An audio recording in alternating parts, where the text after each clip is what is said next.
በተቻላችሁ አቅም ሼር አድርጉ። ፕሮግራማችንን ገና መጀመራችን ላይ ነን። እግዚአብሔር ደግሞ ድንቅ ጊዜ ይሰጠናል። በጣም መልካም ጊዜ ይሰጠናል እግዚአብሔር። ትላንትም እግዚአብሔር እጅግ በጣም ሲያስደንቀን ነበረ። ሩጫን ስለመጨረስ እግዚአብሔር ትላንት እያወራን ነበረ። ዛሬም ደግሞ ከዛ የቀጠለ ትላንት በጥቂቱ ነው የነካካ ነው። ዛሬ ግን ሌላ ደግሞ የመጽሐፍ ቅዱስ ቃል ክፍል አንስተን ሩጫችንን እንዴት እንደምንጨርስ እግዚአብሔር ደግሞ ለሚሮጡ ሰዎች ምን አይነት ፕሮግራምና ዓላማ እንዳለው በዛ ውስጥ ድንቅ የሆነውን የእግዚአብሔርን ሐሳብ እናያለን። ደግሞ እንጸልያለን። ክብር ለኢየሱስ ክርስቶስ ይሁን። በእውነት እንጸልያለን። በጣም አንድ ነገር እየተደነኩ ነበርና ከአንድ ሰውም ጋር እያወራው ነበርና የሚያስገርማችሁ ነገር አሁን ያለንበት ጊዜ አሁን ያለንበት ሲዝን በጣም ብዙ ነገሮችን የምንመኝበት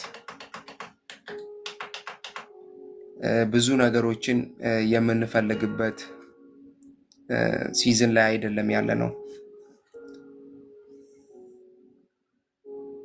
አሁን ያለንበት ጊዜ ነገሮች ከፊት ይልቅ እየከፉ ከፊት ይልቅ እየጨመሩ እየሄዱበት ያለበት ጊዜ ላይ ነው ያለ ነው። ጌታ ግን አንድ ነገር በልቤ ያከብድ ነበረ። ምን የሚል ምጽአቴ ቀርቧል፣ ዳግም መምጣቴ ቀርቧል። ግን ሰዎች መዘጋጀት አለባቸው። ቤተክርስቲያን መዘጋጀት አለባት። ቅዱሳን መዘጋጀት አለባቸው። መምጫዬ ሩቅ አይደለም ይለኝ ነበርና ጌታ የሚገርማችሁ እኔን ያወራኝ የነበረውን ነገር እግዚአብሔር ደግሞ ለአንድ ሰው በራእይ አውርቶት በህልም ያ ሰው ማለዳ ላይ ጽፎልኝ ቮይስም አድርጎልኝ ከሱ ጋር እያወራን ነበር። እኔን ቀን ያወራኝን ለዛ ሰው እግዚአብሔር ማለዳ ሲያወራው ነበር። ክብር ለኢየሱስ ክርስቶስ ይሁን። እግዚአብሔር አሁን የተዘጋጁ ልጆችንና ትላንትናም እንደጀመርነው ሩጫቸውን እንደሚገባ እየሮጡ ያሉ ቅዱሳንን ይፈልጋል። ክብር ለመንፈስ ቅዱስ ይሁን። ምን ጊዜም ሰማይ ምን ጊዜም እግዚአብሔር ለሚሮጡ ለሚተጉ በክርስትና ህይወታቸው ላይ ሲሪየስ ሆነው እየሄዱ ላሉ ሰዎች ሰማይ ምን ጊዜ መልስ አለው። ኢየሱስ ጌታ ነው። መጽሐፍ ቅዱስ ከምንሄድበት መንገድ ላይ ፍሬዎችን እንደምንበላና ፍሬዎችን እንደምንጠግብ ይነግረናል።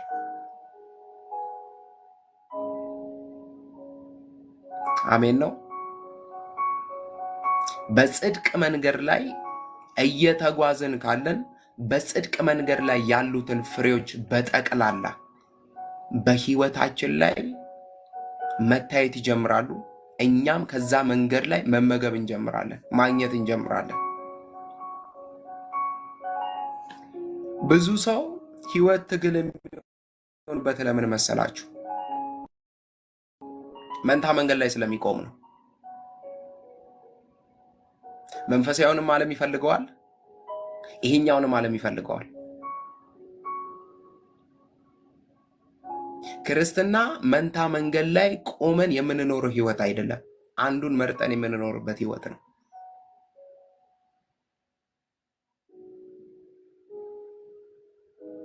እደግመዋለሁ። ክርስትና መንታ መንገድ ላይ ቆመን የምንኖረው ህይወት አይደለም።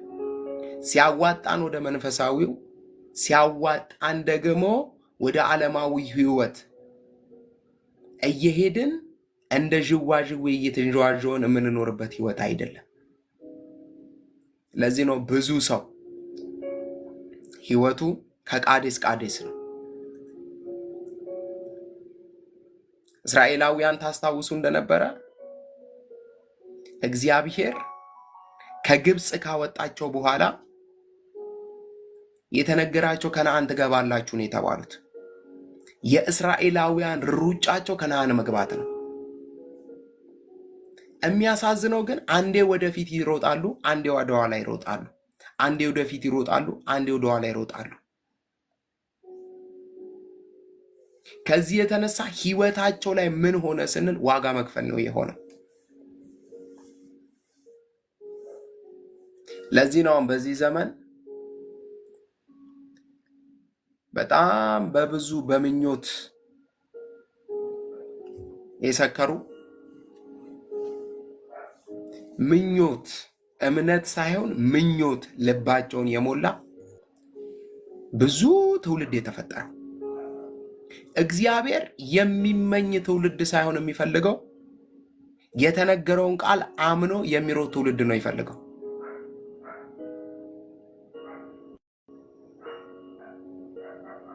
እግዚአብሔር የሚመኝ ትውልድ አይደለም የሚፈልገው። ለዚህ ነው ያዕቆብ ላይ ትመኛላችሁ ግን አታገኙም ወይም ደግሞ አትቀበሉም ማለት። ምኞት ብቻ ነው፣ የተነገራችሁ ነገር አታምኑትም።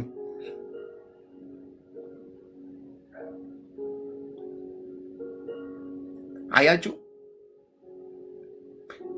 እስራኤል ከግብጽ ሲወጣ ከነዓን ትገባላችሁ። እንዴት ነው የምትገቡት? በእምነት። መንገዱ የእምነት ነው፣ ሩጫው የእምነት ነው። አሜን ነው ወይ? እግዚአብሔር የሆነ ነገር የተስፋ ቃል ገባልሽ። የተስፋ ቃልሽ ጋር እየሮጥሽ የምትሄጁ በእምነት ነው። ብዙ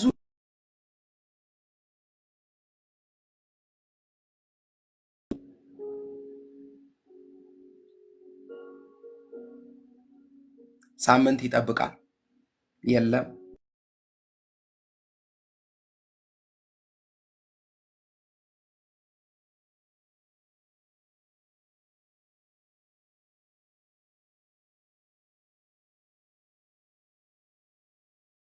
ደርሽበት ድረስ እግዚአብሔር ከተናገረ የተናገረህን ነገር አምነ ማመን ማለት አይን መጨፈን ማለት ነው። ምንም በሌለበት እግዚአብሔር አደርጋለሁ ብሏል ብሎ አይንን ከድኖ ለሰይጣን ድምፅ ለሰዎች ሐሳብ ዘግቶ መሄድ ማለት ነው።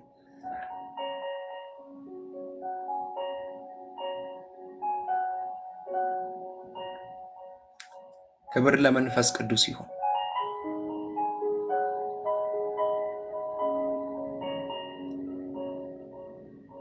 መንፈሳዊ ዓለም ላይ ተጽዕኖ የሚፈጥሩ መንፈሳዊውን ዓለም ከዛኛው ዓለም ወደዚህኛው ዓለም ጎትተው የሚያመጡ ሰዎች እነማን እንደሆኑ ታውቃላችሁ?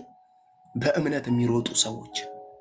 እግዚአብሔር ምስክሬ፣ በእምነት የሚሮጡ ሰዎች፣ ለፈውሳቸው በእምነት የሚሮጡ፣ ለበረከታቸው በእምነት የሚሮጡ፣ ለአገልግሎታቸው በእምነት የሚሮጡ ሰዎች ከማይታየው ዓለም ወደሚታየው ዓለም ጎትተው ያመጣሉ። የማይታየውን ዓለም የምትነኩት በእምነት ነው። ከማይታየው ዓለም ጋር ኮኔክት የምታደርጉት በእምነት ነው። ይሄኛውን ዓለምና ያኛውን ዓለም የሚያገናኘው ድልድዩ ወይም ክሩ እምነት ይባላል።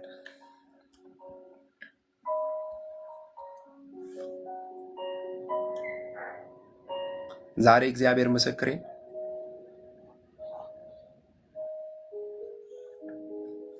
ከዚህ ቃል የተነሳ የሆኑ መዘግየቶችን የእግዚአብሔር መንፈስ ይመታዋል። የሆኑ መዘግየቶች፣ የሆኑ መቆየቶችን የእግዚአብሔር መንፈስ ይወጋዋል። ክብር ለመንፈስ ቅዱስ ይሁን። አሜን ነው።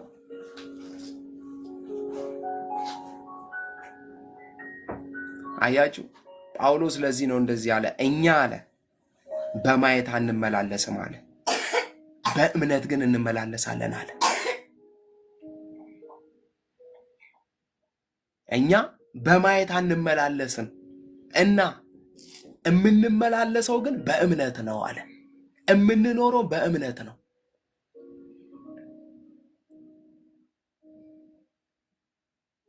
ዛሬ ካላመንሽ እግዚአብሔር ምስክሬ ነው የምልሽ። ክብር ለመንፈስ ቅዱስ። ዛሬ ካላመንሽ ነገሽን መኖር አትችልም። ዛሬሽን ካላመንሽ ነገሽን መቀየር አትችልም። ነገን የሚቀይር እምነትሽ።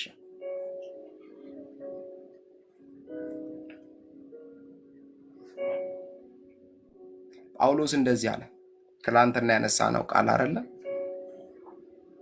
እኔ አለ የሚጠፋውን አክሊል ሊያገኙ እንደሚሮጡት አይደለም ሮጠዋል። እዚህ ምድር የሚቀረውን ነገር ለማግኘት እንደሚሮጡት አይደለም የምሮጠው። የምሮጠው ሩጫ ክሬዲት አለው፣ ክፍያ አለው። እየሄድኩበት ያለው መንገድ ፍሬ አለው። ድራማ አይደለም፣ ቀልድ አይደለም ያዝኩት። ያንን ነገሮች የሚጠቅሙኝን ነገሮች የተውኳቸው የሚጠቅመኝን ነገር አልፈልግም ብዬ እዛ ያስቀመጥኳቸው ይሄኛው የሚሄድበት መንገድ ከመጀመሪያው ይልቅ ውጤታማ ስለሆነ ነው፣ ትርፋማ ስለሆነ ነው። ብዙ ሰው አይመስለውም። ይኸውላችሁ እግዚአብሔር አንድ ነገር ይጠላል። እግዚአብሔር ምን እንደሚጠላ ታውቃላችሁ? አቋራጭ መንገድ። እደግመዋለሁ። እግዚአብሔር አንድ ነገር ይጠላል። እግዚአብሔር ምን ይጠላል ካላችሁ? አቋራጭ መንገድ። የአሁኑን ጄኔሬሽን ተመልከቱት። ሁሉም ነገሩ አቋራጭ። ትዳር በአቋራጭ ለማግኘት፣ ቢዝነስ በአቋራጭ ለማግኘት፣ አገልግሎት በአቋራጭ ለማግኘት፣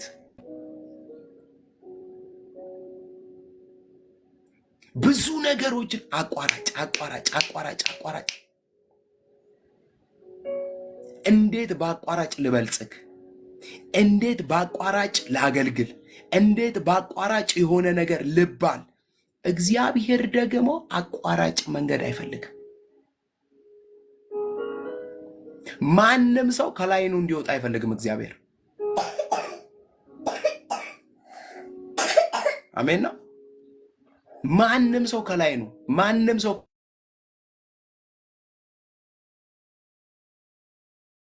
ከዚህ ዓለም የሚያሳዝነው ነገር ካቆምሽበት ነው የምትጀምሪው።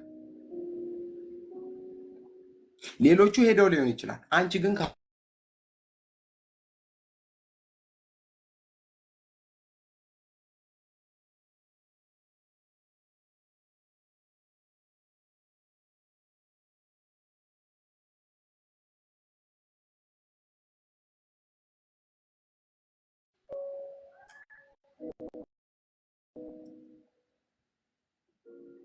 አሜን ነው። ድምጼ ይሰማል አይደለ? ሃሌሉያ።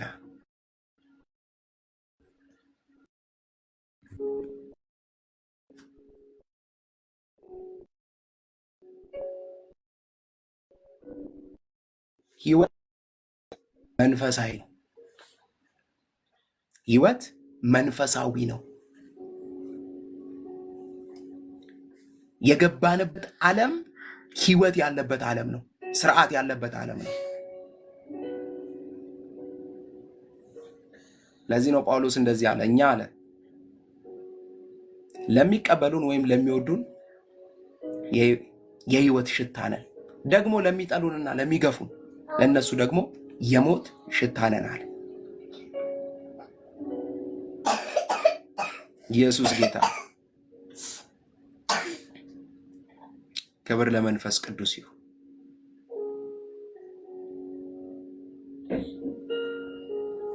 ሃሌሉያ።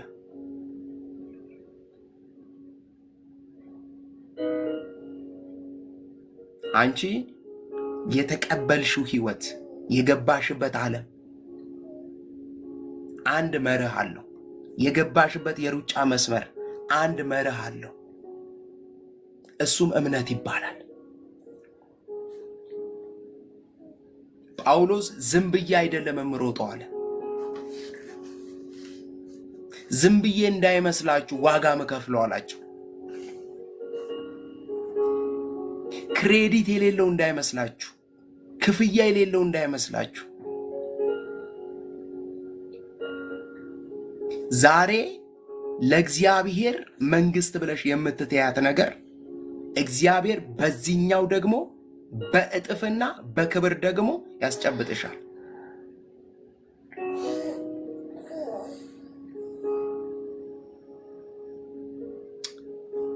ይውላችሁ እማትጸጸቱበትና እማትከስሩበት ነገር ምን እንደሆነ ታውቃላችሁ? ለመንፈሳዊ ዓለም የምትከፍሉት ዋጋ በህይወታችሁ እማትጸጸቱበት፣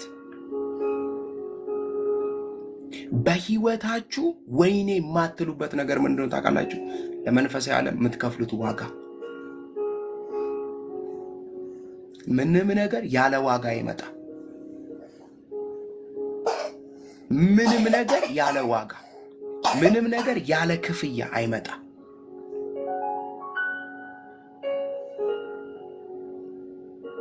ኢየሱስ ክርስቶስ ጌታ ነው።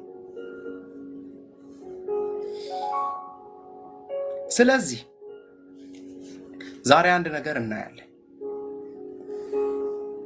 ክብር ለወደደን ይሁን። ጳውሎስ ለጢሞቴዎስ አንድ የሚነግረው ነገር አለ።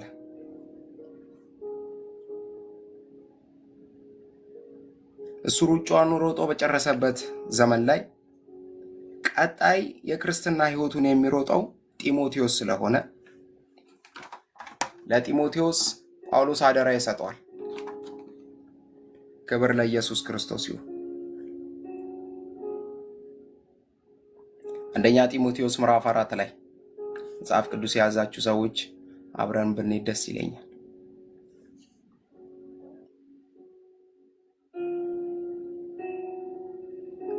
ይሄ አንደኛ ጢሞቴዎስ ምዕራፍ 4 ላይ ያለው ቃል አሁን ላለንበት ዘመን የተጻፈ ይመስለኛል።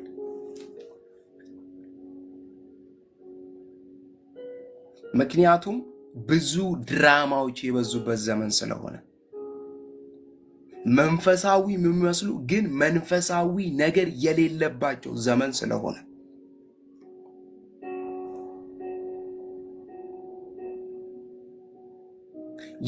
የሆኑ ነገሮች ግን መንፈሳዊ እንቅስቃሴ ያለባቸው የሚመስል ግን እግዚአብሔር የሌለበት ነገሮች እንደ አረም የበቀሉበት ዘመን ስለሆነ ጳውሎስ ይህንን መልእክት ሲጽፈው ለጢሞቴዎስ ይህንን ዘመን አይቶት የጻፈው ይመስለኛል። ክብር ለኢየሱስ ክርስቶስ ይሁን። እንደዚህ ይለዋል። መጽሐፉን አነበዋለሁ። አንደኛ ጢሞቴዎስ ምዕራፍ 4 ከቁጥር 1 ጀምሮ እኔ በመደበኛ ትርጉሙ አነበዋለሁ። ኢየሱስ ጌታ ነው። በኋለኛው ዘመናት አንዳንዶች እምነትን ክደው አታላይ መናፍስትንና የአጋንንትን ትምህርት እንደሚከተሉ መንፈስ በግልጥ ይናገራል ይለዋል። ይሄ የሩጫ መስመሩ ላይ ላለ ሰው የተጻፈ ቃል ነው። ሕይወቴን ለኢየሱስ ሰጥቻለሁ፣ ቤቴን ለኢየሱስ ሰጥቻለሁ፣ ሁሉ ነገሬን ለኢየሱስ ሰጥቻለሁ ላለው ለጢሞቴዎስ ጳውሎስን ደግሞ እንደ ደቀ መዝሙር ሆኖ እየተከተለ ላለው ለጢሞቴዎስን የተጻፈለት የትኛው የጢሞቴዎስ መልእክት? ጳውሎስ ለጢሞቴዎስ እንደዚህ ይለዋል። ልጄ ጢሞቴዎስ በኋለኛው ዘመን አንድ ነገር ይከሰታል አለው። አሁን ከፊት ባለው ጊዜ አንድ ነገር ይከሰታል አለው። አንዳንዶች እምነትን ክደው አታላይ መናፍስትንና የአጋንንትን ትምህርት የሚከተሉበት ዘመን እንደሚመጣ መንፈስ በግልጥ ይናገራል። መንፈስ ማለት መንፈስ ቅዱስ በግልጥ ይናገራል። ሲታይ መንፈሳዊ ትምህርት ይመስላል። ሲታይ መንፈሳዊ እንቅስቃሴ ያለበት ይመስላል። ግን እንደዚህ ያለው ከአጋንንት ነው ይለዋል። ኢየሱስ ጌታ ነው። አንተ ደግሞ መንቃት አለብህ እያለው ነው። ባይዘዌ ይህንን መልእክት ሲጽፍለት ጢሞቴዎስ የቤተ ክርስቲያን መሪ ነው። ወጣት ነው፣ ግን የቤተ ክርስቲያን መሪ ነው። እንደ አንድ ቤተ ክርስቲያን መሪ፣ እንደ አንድ ህዝብ እንደሚከተለው ሰው። ምክንያቱም እያንዳንዳችሁ ባላችሁበት ቤት መሪ ናችሁ። ለልጆቻችሁ መሪ ናችሁ። ለትዳራችሁ መሪ ናችሁ። ለቢዝነሳችሁ መሪ ናችሁ። በተለያየ አቅጣጫ የመሪነት ቦታ ላይ ያላችሁ። ተውት፣ ለራሳችሁ መሪ ናችሁ። ለነፍሳችሁ መሪ ናችሁ። የምትውሉበትን ቦታ፣ የምትሰሙትን ነገር፣ የምታዳምጡትን ነገር ልትመርጡ ግዴታችሁ ነው። የምታዳምጪው ነገር የምትሰሚው ነገርና አሜን ብለሽ ወደ ህይወትሽ ተቀብለሽ በዚህ ቃል ተስማምቻለሁ የምትዩ ነገር ህይወትሽን ወይ ይመራዋል ወይ ያስቆመዋል። ብዙ ሰው እኮ አሜኑን ራሱ ማጣራት አለበት። ዝም ብሎ አሜን አይባልም። አሜን ምኑን አሜን? አሜን ስታክ እንደሚያደርግ ታውቂያለሽ? ህይወትሽን የሆነ ቦታ ፖዝ አድርጎ እንደሚያቆሙ ታውቂያለሽ? ስንት ጊዜ ይሁን በማይገባ ነገር አሜን ብለን አንዳንድ ነገሮቻችንን የያዝነው።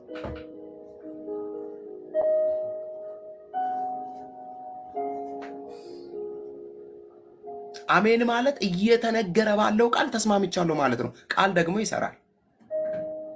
እግዚአብሔር ምስክሬን፣ እንደ ቃል ህይወትን የሚያለመልም እንደ ቃል ደግሞ ህይወትን የሚያስቆም ነገር የለም። ለዚህ ነው ለምንናገረው ነገር መጽሐፍ ቅዱስ ጥንቃቄ እንድናደርግ፣ ለምናወራቸው ነገሮች በጣም ጥንቃቄ ልናደርግ እንደሚገባን የሚያወራው መጽሐፍ ቅዱስ። ብዙ ሰው ብዙ ነገሩ የተመታው ከአፉ በሚወጣው ነገር ነው።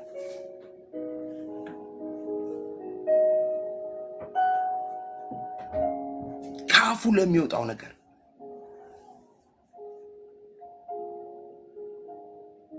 አያችሁ፣ ጳውሎስ ግን እንደዚህ አለው ለጢሞቴዎስ፣ አንድ ህይወቱን እንደሚመራ ሰው፣ አንድ የሆነ ሰው ከጀርባ እንደሚከተለውና እንደሚያየው ሰው በመጨረሻው ዘመን ጢሞቴዎስ አለው፣ አንዳንዶች አታላይ መናፍስትን፣ አታላይ ማለት የሆነ ማለት የሚመስል ነገር ነው ይዘው የሚመጡት። ሽፋን አላቸው፣ ሲታዩ ይመስላሉ። ጋይስ ሲታዩ መንፈሳዊ ይመስላሉ። ሲያወሩ የእግዚአብሔር ሰው ሊመስልሽ ይችላል። እግዚአብሔር ግን አይኖችሽን ይክፈትልሽ። እግዚአብሔር አይኖቻችሁን ይክፈትላችሁ ጋይስ። አንዳንዱን ነገር እግዚአብሔር ምስክሬን፣ እግዚአብሔር አይኖቻችንን ካልከፈተ፣ ዲዘርን የምናደርግበትን መንፈስ እግዚአብሔር ካልሰጠን ልንለያቸው አንችልም። ማንን? እነዚህ አታላይ መናፍስትን። መናፍስት ማለት መንፈስ ማለት ነው፣ ወይም መንፈሳዊ አሰራር ማለት ነው። እንደዚህ አይነት ሰዎች አለ የስህተትን ትምህርት ይዘው በመጨረሻው ዘመን እንደሚገለጡ መንፈስ ቅዱስ ጢሞቴዎስ ያወራል እያለው ነው። እንደዚህ ላይ ቁጥር 2 ላይ እንዲህ ያለው ትምህርት የሚመጣው ሕሊናቸው በጋለ ብረት የተጠበሰ ያክል ከደነዘዘባቸው ግብዝ ውሸተኞች ነው። እነዚህ ሰዎች አለ ሕሊናው በጋለ ብረት እንደተጠበሰ ሰው ርህራሄ የላቸውም።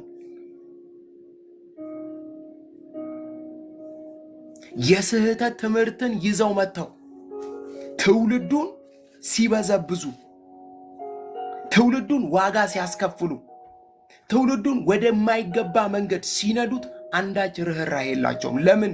ግብዘኞችና ውሸተኞች ናቸው። አትሊስት ህሊናቸው እያደረጋችሁ ያለው ነገር ስህተት ነው እንኳን እንዳይላቸው ህሊናቸውን ጠብሰውታል፣ አደንዝዘውታል። የሚወቅሳቸውን አካል እንዳይወቅሳቸው አድርገውታል።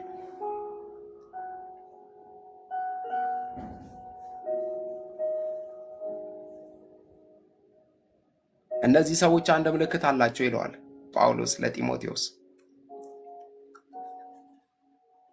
እነዚህ ሰዎች እንዳያገቡ ይከለክላሉ። የማያምኑና እውነትን የሚያውቁ ሰዎች እግዚአብሔር የፈጠረውን በምስጋና የሚቀበሉትን እንዳይበሉ ያዛሉ። ልድገመው። እነዚህ ሰዎች እንዳያገቡ ይከለክላሉ።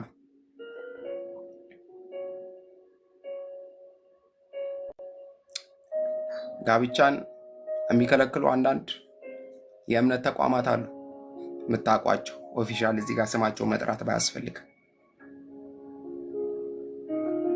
አለማግባት ቅድስና ነው የሚሉ፣ አለማግባት ልጆችን አለመውለድ ምን ይጠቅማል የሚሉ ሰዎች ማግባት የለባቸውም ብሎ የእግዚአብሔርን ቃል ጠቅሰው ቃሉን አጣመውት ቃሉን ያለ አውዱ አብራርተውት የሰው ጭንቅላት ውስጥ ጨምሮ ሰዎች እንዳያገቡ ጋብቻን የሚከለክሉ ብዙ የእምነት ተቋማቶች አሉ። አንደኛው በግልጽ የሚታወቅ ብዙ ሕዝብ ተከታይ አለው።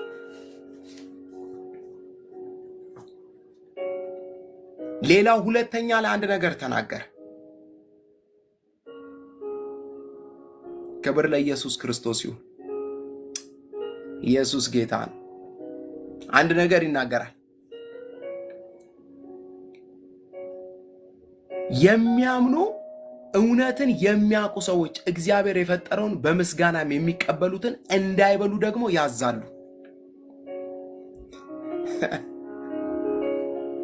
ኢየሱስ ጌታ ነው።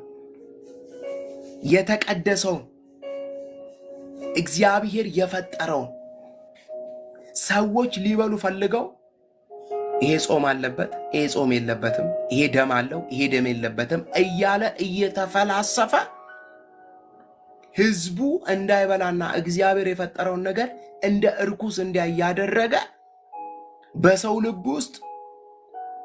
ምክንያቱም እግዚአብሔር ራሱን የገለጠው በፍጥረት በኩል ነው። እግዚአብሔር የፈጠረውን ፍጥረት እንደ ርካሽ ነገር እየቆጠሩ እንዳይበሉ የሚያደርጉ ደግሞ የእምነት ተቋማቶች አሉ። ጳውሎስ እንደ አንድ ቤተሰብ መሪ፣ እንደ አንድ የቤተ ክርስቲያን መሪ ኃላፊነት አለብህ። ምን ለማድረግ? እነዚህን ነገሮች ለመጠበቅ። እነዚህ ነገሮች ደግሞ መች ነው የሚነሱት? በመጨረሻው ዘመን። አሁን የመጨረሻው ዘመን ላይ ትጠረምሳለህ፣ ትቦድሳለህ የምትልበት ዘመን ሳይሆን አንተና ቤተሰብህን የምትጠብቅበት፣ መንፈሳዊ ህይወትን የምትጠብቅበት፣ የምትሰማውን ነገር የምትመርጥበት፣ የምትውሉበትን ቦታ የምትመርጥበት ጊዜ ነው። አሁን ደግሞ እኛ ያለንበት ጊዜ፣ አሁን እኛ ያለንበት ሲዝን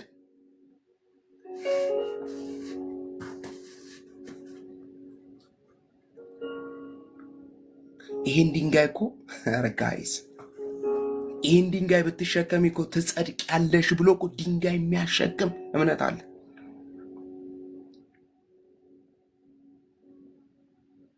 በዚህ ዛፍ ስር ሾልከሽ ከወጣሽ የዘላለም ሕይወት ታገኛለሽ የሚል አደገኛ ትምህርት ተሰርቶበት ትውልዱ ጭንቅላት ውስጥ ተጨምሮበት ዛሬም ድረስ ዋጋም ይከፍላል።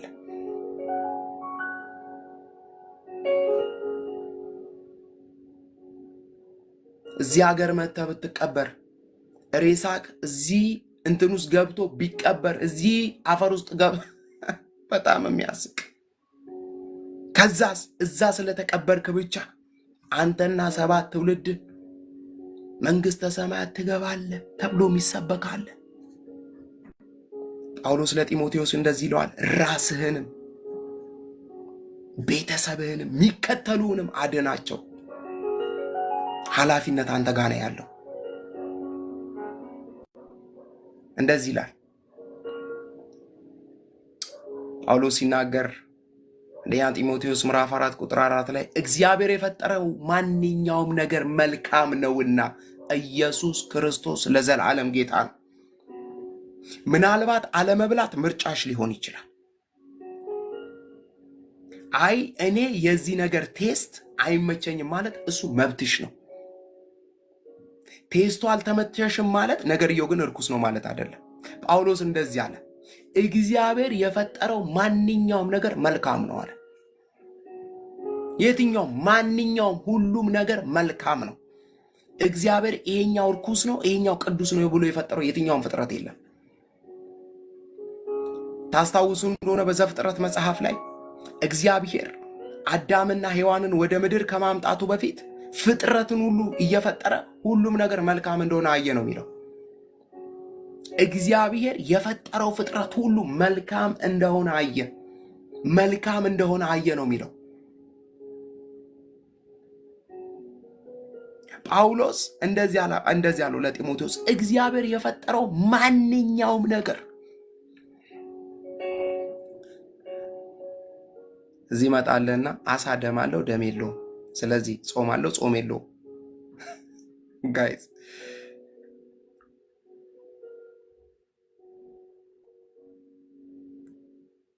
ቢራ ከመጠጣት እኮ ወተት መጠጣት ይሻላል።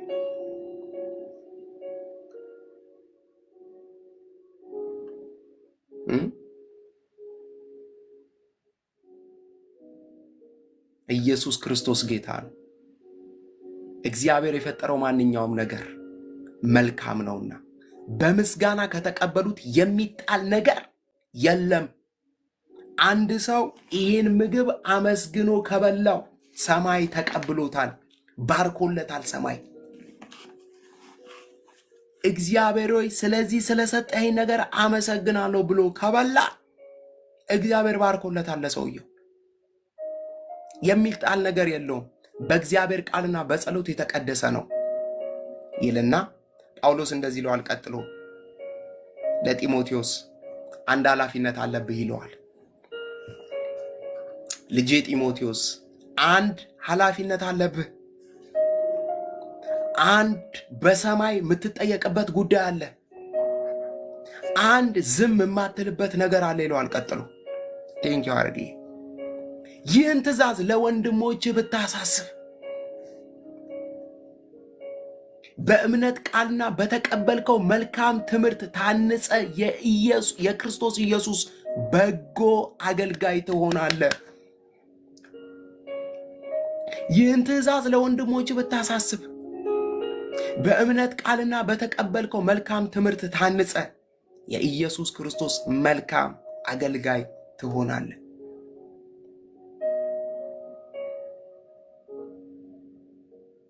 አንተ የተጠራኸው አንተ እየሮጥክበት ያለው ሩጫና የገባህበት መስመር አንተንም ሌሎችንም ልታበረታና ልታስተምር ነው።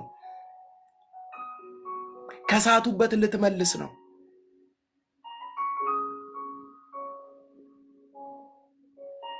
እየመጣ ካለው ጥፋት እየመጣ ካለው የስህተት መንገድ ሰዎች ይስሙም አይስሙም ይቀበሉም አይቀበሉም ልትነግራቸው ግዴታ ነው።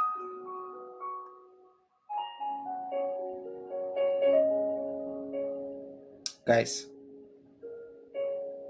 የሆነ ሰው ወደ እሳት እየሄደ እያየን ካልተናገረ ተጠያቂነት አለብን።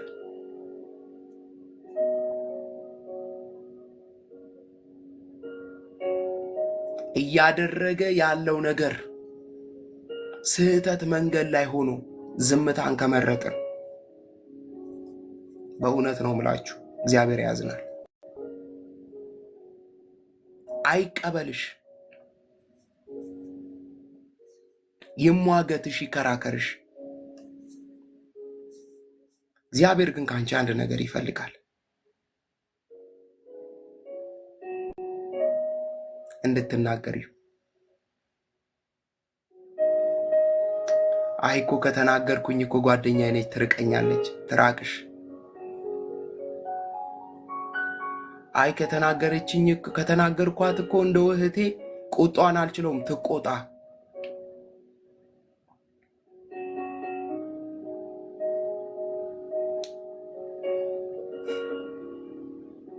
ኢየሱስ ክርስቶስ ጌታ ነው።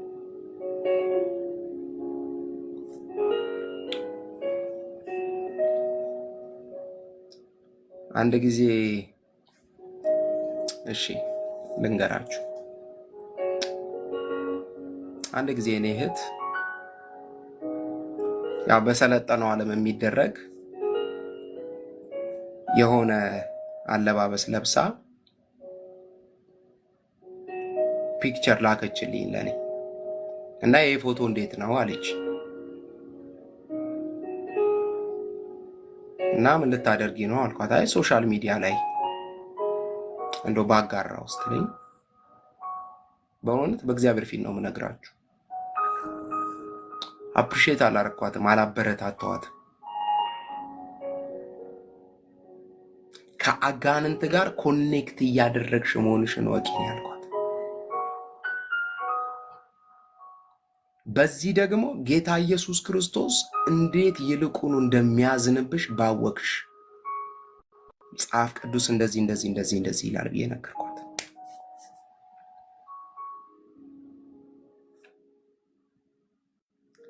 እኔ ተናግሬያለሁ፣ አንቺ ግን ኃላፊነቱን ትወስጃለሽ አልኳት። ክብር ለኢየሱስ ክርስቶስ ይሁን። ኖ እመለሳለሁ፣ በቃ አላረገውም አለች። የሚያዋጣሽ እሱ ነው አልኳት። ከኔ የሚጠበቀው መናገር ነው። ከኔ የሚጠበቀው ማውራት ነው። ውሳኔው የሰውየው ነው። እግዚአብሔር ከአንቺ የሚፈልገው መናገርሽን ነው። እግዚአብሔር ማንንም ያለ ምስክር መተው ስለማይፈልግ አልሰማውም እንዳይል ግለሰቡ፣ አላደመጥኩም እንዳይል ግለሰቡ፣ መጀመሪያ አልተነገረኝም እንዳይል ግለሰቡ እግዚአብሔር አንቺን አንዳንድ ቦታ ምስክር አድርጎ ይልክሻል። ጳውሎስ ለጢሞቴዎስ እንደዚህ ይለዋል፣ አንተ ለዚህ አገልግሎትና ለዚህ ሚኒስትሪ ለተሰጠ ኃላፊነት ምስክር ነህ። ለማ ለምትናገራቸው ሰዎች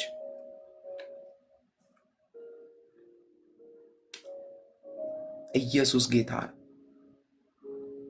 ስለዚህ እንደዚህ በማድረግ ደግሞ አንተ የክርስቶስ ኢየሱስ በጎ አገልጋይ ትሆናለህ። በማድረግ የክርስቶስ ኢየሱስ በጎ አገልጋይ ማለት ወይኔ እህቴ ጌታ ይርዳት ብሎ በቋንቋ ተናግሮ መሄድ ማለት አይደለም። ነው ትክክል ባልሆነው አቅጣጫ ትክክል አይደለም፣ ትክክል በሆነው አቅጣጫ ደግሞ ትክክል ብሎ መናገር። ክብር ለኢየሱስ ክርስቶስ ይሁን።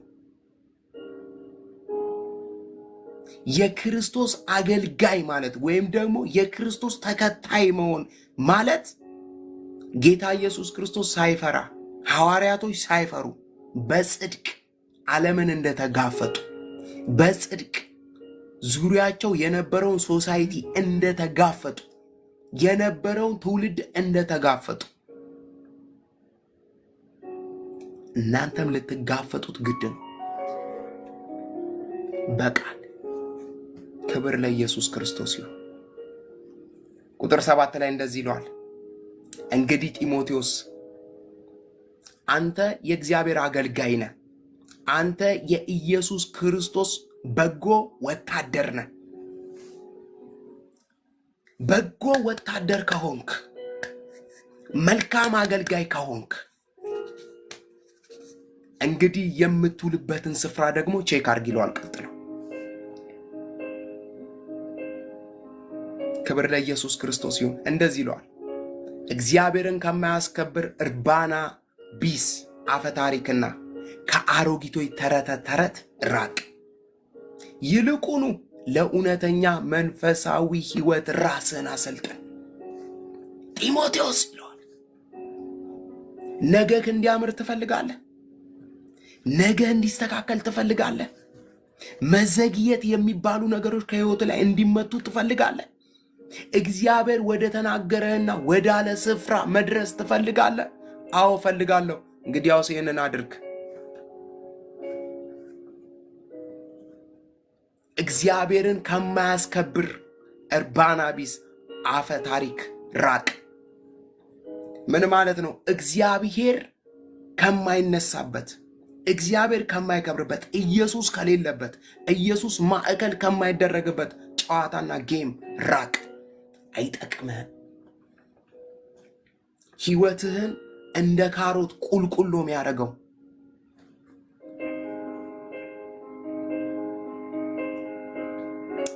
የኛ ሀገር ወንዝ አለና በጣም ስትዋኙ መጀመሪያ ዳር ላይ ደስ ይላል። በጣም ዳር ላይ ስትዋኙ በጣም ነው ደስ የሚለው። ጠጋ እስክትሉ ድረስ ያባብላችኋል፣ ያጫውታችኋል። ከዛ እያባበላችሁ ይዟችሁ ሄዳል። አሁን ነው እንደውም የቀረው። በጣም ብዙ ሰዎች ተበልተዋል። ዳር ላይ እንዋኛለን ብለው መሃል ላይ ሳያስቡት ገብተው ይዟቸው ሄዷል። ብዙ ጊዜ ሁላችሁ እነዚህ አፈታሪክ የሚመስሉ ወሬዎችና ጨዋታዎች እያሳሳቁን እያጫወቱን ይጣፍጣል ሲወራ። የሆነ የሚጠቅም ነገር ያለው ይመስላል ጆሮ ላይ ሲመጣ። ግን የሚገርማችሁ ለመንፈሳዊ ህይወታችን ዶዙ ቀስ እያለ እንደሚሰጥ መርዝ ነው። ሶሻል ሚዲያ ስናይ የምሉነው ነገር ስንሰማ ባይዘዌ ትላንትና ነው አንድ ጥናት አይቼ በጣም ነው የደነገጥኩት። ሰዎች ከሰው ጋር ወዳጅነትን እያቋረጡ ነው። ወዳጅነትን ይልቁን ከሶሻል ሚዲያ ጋር እያጠበቁ ነው። ሰው ከሰው ጋር የሚያወራበት ጊዜ እጅግ በጣም እየተቋረጠ ነው። አሁን አንዱ ለአንዱ ሐሳቡን የሚያጋራበት፣ አንዱ ለአንዱ በልብ ውስጥ ያለው ነገር የሚያጫውትበት ነገር እጅግ በጣም አሁን ባለንበት ዘመን እየሞተ የመጣበት ዘመን ነው። እናት ከልጇ ጋር፣ አባት ከልጁ ጋር፣ መስሪያ ቤት ውስጥ ያሉ ሰዎች አሁን የለም። ሰው ከሶሻል ሚዲያ ጋር ስልኩ ነው ጓደኛው። ስልኩ ምን እያደረጋችሁ መሰላችሁ? ሶሻል ሚዲያው ቀስ እያለ ዶዙን ቀስ እያለ እየጨመረ እየገደለን ነው። አሁን ገደብ ካላበጀንለት፣ አሁን ራሳችንን ተቆጣጥረን ካልገዛን፣ እግዚአብሔር ምስክሬ ነው የምላችሁ የጸሎት ህይወት፣ የእግዚአብሔር ቃል ህይወት፣ መንፈሳዊ ህይወት እያያችሁት እየወረደ ይመጣል። እኔ እኮ ሶሻል ሚዲያ ቲክቶክ ላይ ጊዜ እኮ እያሳለፍኩ ነው ከመንፈሳዊ ህይወቶች ጋር ከመንፈሳዊ ሰዎች ጋር እያሳለፍሽ መስሎሻል? እግዚአብሔር ምስክሬ ነው ልሽ በተዘዋዋሪ የጸሎት ህይወትሽን እየገደለው ነው። በተዘዋዋሪ የእግዚአብሔር ቃል ጊዜሽን እየገደለው ነው ይመስለናል። እነዛ ሰዎች የሰለቹን ቀንና እነዛ ሰዎች ከፊታችን ዘወር ያሉ ቀን በእውነት ነው የምላችሁ ራሳችንን ቼክ ስናደርገው ባዶ ነን። ራሳችንን ቼክ ስናደርገው አንድ ዊድ አጪሶ እንደሚነቃቃ ሰው እነሱን ካላገኘን አንነቃቃም። እነሱን ካልሰማን አንነቃቃም። አንዳንድ ሰው እኮ በእውነት ነው ምላችሁ የግል መነቃቃቱን ትቶ ከጌታ ጋር ያለውን የግል ንክኪ ትቶ በሆኑ ሰዎች ነው እየተነቃቃ ያለው። ልክ ሲበርድ ስልኩን ይከፍትና ይገባል። የሆነ ቦታ ይጣድና የሆነ ነገር ይባል እና ቻርጅ ሆኖ ሲያልቅ ይወጣል። የሆነ ቦታ ይቆይና እንተኒና ምናምን ከእንደገና ሲል ይገባል፣ ከእንደገና ይሞላል። እግዚአብሔር እሱን ህይወት አይደለም የሚፈልገው። መካፈል ጥሩ ነው፣ አዎ። ጊዜ ማሳለፍ ጥሩ ነው፣ አዎ። ግን እግዚአብሔር ከእርሱ ጋር ጊዜ እንድናሳልፍ ይፈልጋል። ለዚህ ነው ጳውሎስ ለጢሞቴዎስ እንደዚህ አለው፣ ይልቁኑ ለእውነተኛ መንፈሳዊ ህይወት ራስን አሰልጥን። አልሚ ለእኔ አትሰለጥንም። አልሚ ለራሷ ነው የምትሰለጥነው። ጌች ለራሱ ነው የሚሰለጥነው፣ ለአልሚ አይሰለጥንም። አልሚ ብረት አንስታ ጡንቻ ለግሏ እንደምታወጣ አልሚ ባነሳችሁ ዳምፐል እኔ ጡንቻ ላውጣ። መንፈሳዊ ዓለም በግልሽ የምትለማመጁ ነው። እግዚአብሔርን በህብረት ቃሉን እንካፈላለን፣ ጸጋውን እንከፋፈላለን፣ አብረን ህብረት እናደርጋለን። በግላችን ግን ከእግዚአብሔር ጋር ጊዜ ይኖረናል።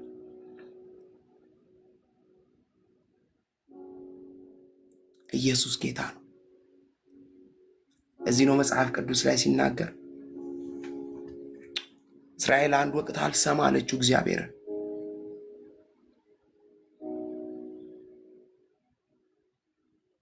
አልሰማ አለችው እስራኤል። ቢላት ቢሰራት ነቢያት ቢልክ አልሰማ አለ እስራኤል ህዝብ። ከዛ እንደዚህ አለ እግዚአብሔር፣ ወደ ምድረ በዳ ይዣት እወጣለሁ አለ እግዚአብሔር። የልቤን ለልቧ ያን ያጫውታታለሁ አለ። አሁን ባለችበት ሁኔታ አትሰማኝም አለ። አሁን ባለችበት ሁኔታ አታዳምጠኝም። ከበዋታል። ዙሪያዋ ላይ ጓደኞቿ አሉ።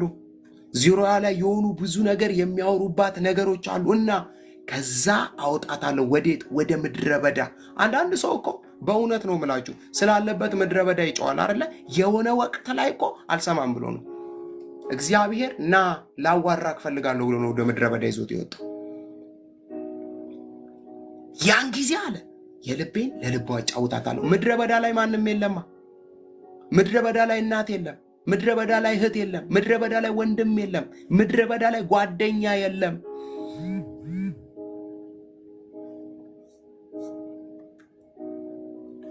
ኢየሱስ ጌታ ነው።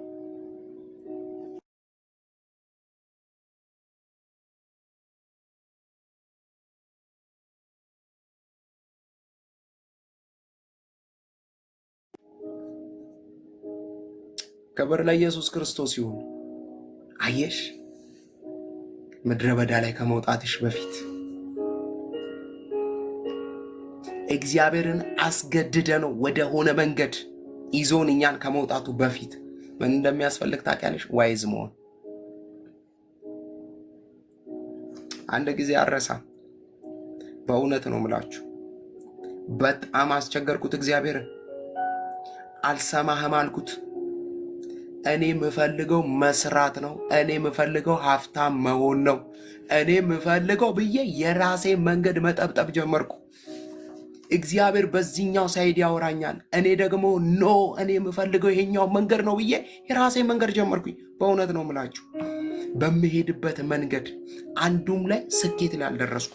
ዋጋ ስከፍል አንዱን ሳልጨርሰው ሁለተኛው ሲደግመኝ፣ ሁለተኛውን ሳልጨርሰው ሶስተኛው ሲደግመኝ፣ አንድ ጊዜ እጅግ በጣም ምርር አለኝ። አንድ ሰው የሆነ ፕሮግራም ላይ ይዞኝ ሄደ።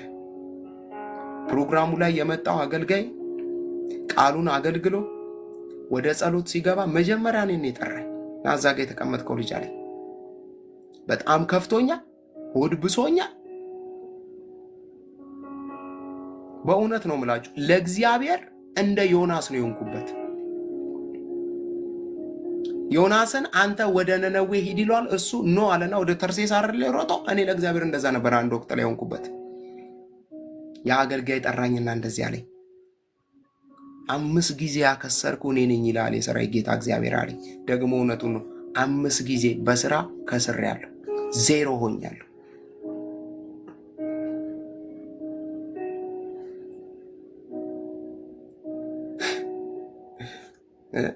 አምስት ጊዜ ያከሰርኩ እኔ ነኝ ይላል። ለምን? ስለምፈልግ። እየሮጥክበት ካለው ሩጫ አሁንም ካልቆምክ ዋጋ ትከፍላለህ። እግዚአብሔር እንደዚህ ይልሃል፣ እኔን ስማኝ፣ ስራዬን ስራ፣ ስራህን ሰራልሃለሁ ይላል እግዚአብሔር አለ። ያንተና የእግዚአብሔር ኪዳን አንድ ነው አለ። ስራውን ትሰራለህ፣ እርሱ ስራህን ይሰራልሃል። በእውነት ነው የምላችሁ። ያን ቀን ለእግዚአብሔር እጅ ሰጠው። እኔ አንተን ቢዝነስ ሰራለሁ፣ አንተ የኔን ቢዝነስ ትሰራለህ። አንዳንድ ጊዜ እምቢ ብለን ነው ዋጋ ምን ከፍለው፣ አንሰማም ብለን ነው ዋጋ ምን ከፍለው።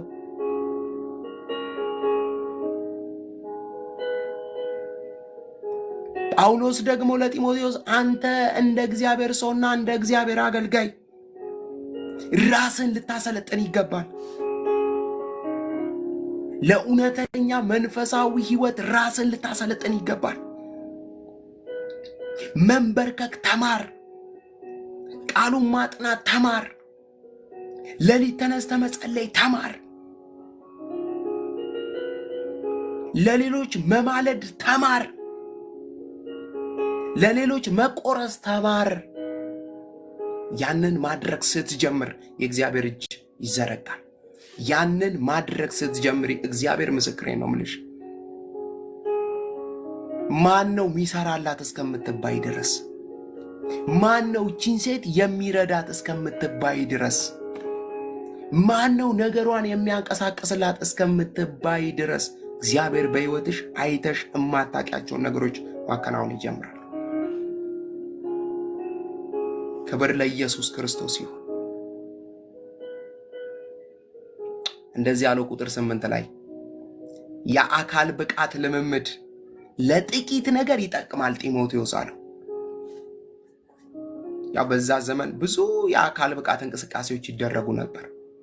ጢሞቴዎስ አለው የአካል ብቃት እንቅስቃሴ ለጥቂት ጊዜ ይጠቅማል፣ ለእውነተኛ መንፈሳዊ ህይወት ራስን ማሰልጠን ግን አለው። ኢየሱስ ጌታ ነው። የአካል ብቃት እንቅስቃሴ ወይም የዚህ ዓለም ልፋትና ትጋት ለጥቂት ጊዜ ሊጠቅም ይችላል፣ ግን አለው ለእውነተኛ መንፈሳዊ ህይወት ራስን ማሰልጠን ግን ለአሁንም ሆነ ለሚመጣው ህይወት ተስፋ ስላለው ለሁለቱም ይጠቅማል። ወደ እግዚአብሔር መቅረብ፣ ወደ ጸሎት መቅረብ፣ ወደ ቃሉ መቅረብ፣ ራስን ለመንፈሳዊ ነገር አሳልፈ መስጠት ለአሁንም ለሚመጣው ዓለም ይጠቅማል። በዚህኛው ማትከስርም በዛኛው ማትከስርም አለው።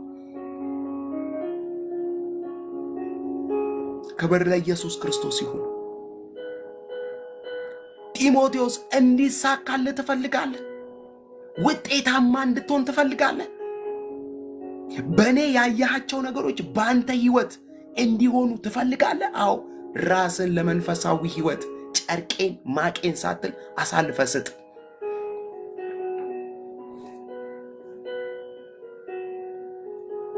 ታስታውሳላችሁ ጌታ ኢየሱስ ክርስቶስ አንድ ጊዜ አንድ ሰው ወደ እሱ መጣ። ጌታ ሆይ አለው፣ የዘላለምን ህይወት እንድወርስ ምን ላደርግ አለው። በሙሴ ህግ የተጻፉትን እነሱን ፈጽም አለው። እነሱን ከልጅነቴ ጀምሮ ጥንቅቅ አድርጌ ፈጽሜያለሁ አለው። ኢየሱስም በጣም ተደነቀበት፣ አየውና ደስም አለው። እንግዲያውስ አንድ ነገር ይቀርሃል አለው። ክብር ለኢየሱስ ይሁን። እንግዲያውስ አንድ ነገር ይቀርሃል፣ ያለህን ሁሉ ሽጥና ተከተለኝ አለው።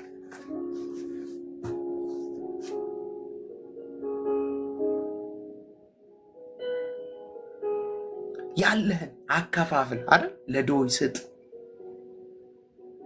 ስጥና ተከተለኝ። ያን ጊዜም ይላል ያ ሰው እጅግ በጣም አዘነ፣ ፊቱን ጠቆረ ይላል። አየ እግዚአብሔር ስትሰጪለት ይሰጥሻል። እግዚአብሔር ምስክሬ፣ ከልጅሽ በፊት ራስሽን ስታስቀድሚ፣ ከትዳርሽ በፊት ራስሽን ስታስቀድሚ፣ ከቢዝነስሽ በፊት ራስሽን ስታስቀድሚ። ቴንኪው አረግዬ። ላንብበው ይህን ቃል። ቆይ ሉቃስ 18:18 በጣም ደስ ይለኛል። ዋው! ከአይሁድ አለቆች አንዱ ቸር መምህር ሆይ የዘላለም ሕይወትን ለመውረስ ምን ላድርግ ሲል ጠየቀው። ኢየሱስም እንዲህ ሲል መለሰለት፣ ስለምን ቸር ትለኛለህ? ከአንዱ ከእግዚአብሔር በቀር ቸር ማንም የለም። አታመንዝር፣ አትግደል፣ አትስረቅ፣ በሐሰት አትመስክር፣ አባትህንና እናትህን አክብር የሚለውን ትእዛዝ ታውቃለህ? ሰውየውም እነዚህንማ ከልጅነቴ ጀምሬ ጠብቄአለሁ አለው። ቁጥር 22 ላይ እንደዚህ ይላል፣ ኢየሱስም ይህን በሰማ ጊዜ እንግዲያውስ አንድ ነገር ይቀርሃል አለው። ያለህን ሁሉ ሸጠ ለድሆች ስጥ፣ በሰማይ መዝገብ ይኖርሃል፣ ከዚያም መጥተህ ተከተለኝ አለው። ሰውየው ግን ይህንን ሲሰማ ብዙ ሀብት ስለነበረው በጣም አዘነ። ኢየሱስም ሰውየውን ተመልክቶ እንደዚህ አለ፣ ብዙ ሀብት ላላቸው ወደ እግዚአብሔር መንግሥት መግባት እንዴት ጭንቅ ነው! ሀብታም ወደ እግዚአብሔር መንግሥት ከሚገባ ይልቅ ግመል በመርፌ ቀዳዳ ብትሾልክ ይቀላል አለው። ኢየሱስ ጌታ ኢየሱስ ይህንን ሲል ያላችሁን ነገር በትናችሁ ኑሩ እያለ አይደለም። የምበልጠው እኔ ነኝ፣ ቅድሚያ የሚሰጠኝ እኔ ነኝ፣ ቅድሚያ የሚገባኝ እኔ ነኝ። አንቺ እግዚአብሔርን ስታስቀድሚ እግዚአብሔር እህልና ውሃሽን ይባርካል። አንቺ እግዚአብሔርን ስታስቀድሚ እግዚአብሔር ልጆችሽን ባልጠበቅሽው ስፍራ ላይ ያቆማቸዋል። አንቺ እግዚአብሔርን ስታስቀድሚ እግዚአብሔር ቢዝነስሽን ራን ያደርግልሻል። አንቺ ቁጭ ብለሽ እግዚአብሔር ምስክሬን ድል ታደርጊያለሽ። ቁጭ ብለሽ ድል ታደርጊያለሽ። አንቺ ከእግዚአብሔር ጋር ተቀምጠሽ እግዚአብሔር ውጊያውን ተዋግቶ ያሸንፈልሻል። ብዙ ሰዎች እየሮጡ እየተጉ ላባቸውን ጠፍ እያደረጉ የሚኖሩበትን ጉዳይ እግዚአብሔር ቁጭ አድርጎ ያበላሻል። ጳውሎስ ለጢሞቴዎስ እንደዚህ አለው፣ ካንተ የሚጠበቀው አንድ ነገር ነው አለው። ለሚመጣውም ዓለም አሁንም ላለህበት ዓለም ስለሚጠቅም ራስህን በእግዚአብሔር ፊት ቁጭ አድርግ። እግዚአብሔርን እጅ ማየት ትፈልጋለህ? ክንዱን በዘመን መመልከት ትፈልጋለህ? እርሱ ስር ተቀመጥ። ክብር ለኢየሱስ ክርስቶስ ይሁን። አሜን ነው ወይ? አሜን ነው ወይ? ዋው!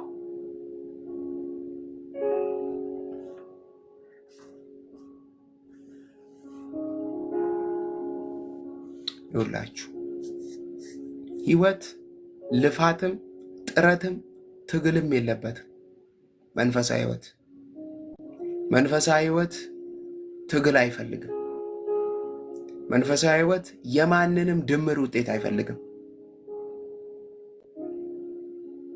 መንፈሳዊ ህይወት አንድ ነገር ነው የሚፈልገው፣ እግዚአብሔርን ማስቀደም ብቻ፣ ራስን ለእግዚአብሔር አሳልፎ መስጠት ብቻ።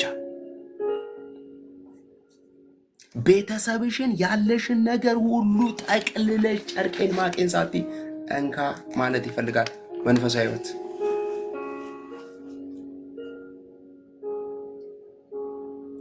ገንዘብ ተሰጥቶሻል፣ ባላደራ ነሽ፣ ያንቺ አይደለም። ልጆች ተሰጥተውሻል፣ ያንቺ አይደሉም፣ የእግዚአብሔር ናቸው፣ ባላደራ ነሽ። ምሳሌ መጽሐፍ ምዕራፍ 22 ቁጥር 6 ላይ ከቻልሽ አርግዬ ፒን አርጊ። ልጆች የእግዚአብሔር ስጦታ ናቸው ነው የሚለው።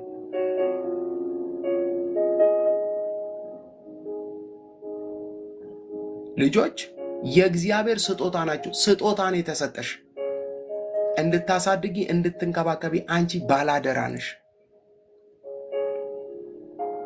ነገ ወደ ጌታ ብትሄጂ ልጆችሽን እግዚአብሔር እንደሚያስቀጥላቸውና እንደሚያሳድጋቸው ልታምኝ ይገባል።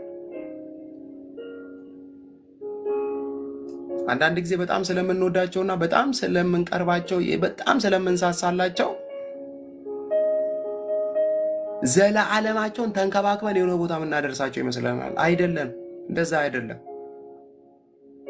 ነገ እኔ ብኖርም ባልኖርም እግዚአብሔር ያሳድጋቸዋል። እኔ ብኖርም ባልኖርም እግዚአብሔር ወዳየላቸው ቦታ ያደርሳቸዋል፣ ያስቀምጣቸዋል። እኔ ባላደራ ነኝ። አንቺ ባላደራ ነሽ። ለተሰጠሽ ቢዝነስ ባላደራ ነሽ። ለተሰጠሽ ቅባት ባላደራ ነሽ።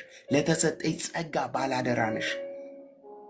ለተሰጠሽ ትዳር ባላደራ ነሽ። አንቺ ብኖሪም ባኖሪም እነሱ ይቀጥላሉ።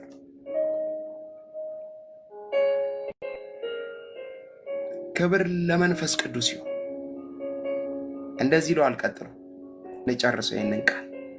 ይህ ቃል የታመነና ሙሉ ለሙሉ ሊቀበሉት የተገባ ነው ካለ በኋላ ለዚህ ብለን እንጥራለን፣ እንደክማለን። ይህም አለ ጳውሎስ ለሰዎች ሁሉ በተለይ ለሚያምኑት አዳኝ በሆነው በሕያው እግዚአብሔር ተስፋ ስለምናደርግ ነው። እነዚህ ነገሮች እዘዝ፣ አስተምር። ወጣትነትን ማንም አይናቅ። ነገር ግን ለሚያምኑት በንግግርና በኑሮ ኢየሱስ ክርስቶስ ለዘላለም ጌታ ነው። ይህንን ቃል አለው። ይሄ የተነገረው ቃል ይሄውን ከኔ የሰማኸው ቃል የታመነ ነው። ሰዎች ሁሉ ተቀብለውት በህይወታቸው ላይ አፕላይ ሊያደርጉት ይገባል። በህይወታቸው ላይ ሊፈጽሙት ይገባል። አንተ ደግሞ ይህንን ለሰዎች ልታስተምር ይገባል። ይህንን ምን በል ፈጽሙት ብለህ እዘዝ፣ አስተምር። ከዛስ ወጣት ስለነበረ ጢሞቴዎስ ይሄ ሕፃን ልጅ ደግሞ ትናንት መጥቶ አስተማረን ብለው የሆኑ ሁለት ፀጉር ያወጡ ሰዎች እንዳይተቹና እንዳይሰድሙ ማንም ወጣትነትን እንዳይነቅብህ ሲሪየስ። በአንተ ውስጥ ያለው ነው ትልቅ። አየሽ አንቺ አንዳንድ ጊዜ እኛ ምንድነው ችግራችን? ራሳችንን እናይና ውስጣችን የተቀመጠውን አቅም ግን አናቀው። ጳውሎስ እኔ እያወራው ያለው ስለ ወጣትነት ሳይሆን ውስጥ ስላለው አቅም ነው ይለዋል። ውስጥ እግዚአብሔር ስላስቀመጠው የከበረ ነገር ነው። እግዚአብሔር አንቺ ውስጥ የከበረ ነገርን አስቀምጧል። ትውልድን የሚቀይር ቤተሰብን የሚቀይር የሆኑ ጄኔሬሽኖችን የሚቀይር ኃይል እግዚአብሔር አንቺ ውስጥ አስቀምጧል።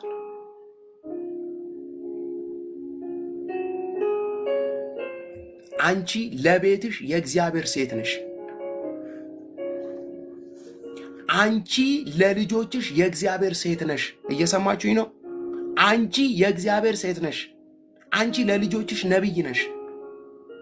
አንቺ ለልጆችሽ ሰባኪ ነሽ። አንቺ ለልጆችሽ እረኛ ነሽ። አንቺ ለምትመሪው ድርጅት ለምታገለግያቸው ሰዎች ነቢይ ነሽ፣ አስተማሪ ነሽ፣ ሰባኪ ነሽ፣ እረኛ ነሽ። አንዳንድ ጊዜ የሆኑ ሰዎች ብቻ ይመስሉናል ማን ኦፍ ጎዶች፣ እንደኔ እንደዚህ ቁጭ ብሎ የሚያወራ። አንቺ ለህይወትሽ ሰባኪ ነሽ። ማንም አይናቃል። ወይኔ እኔ እኮ የጸሎት ህይወት የደከመ ነው። የደከመማ እንደሆነ ጌታ ያውቃል። ግን እግዚአብሔር እንደዚህ ይልሻል፣ ጸጋ ሰጥሻለሁ፣ አበረታሻለሁ ይልሻል እግዚአብሔር።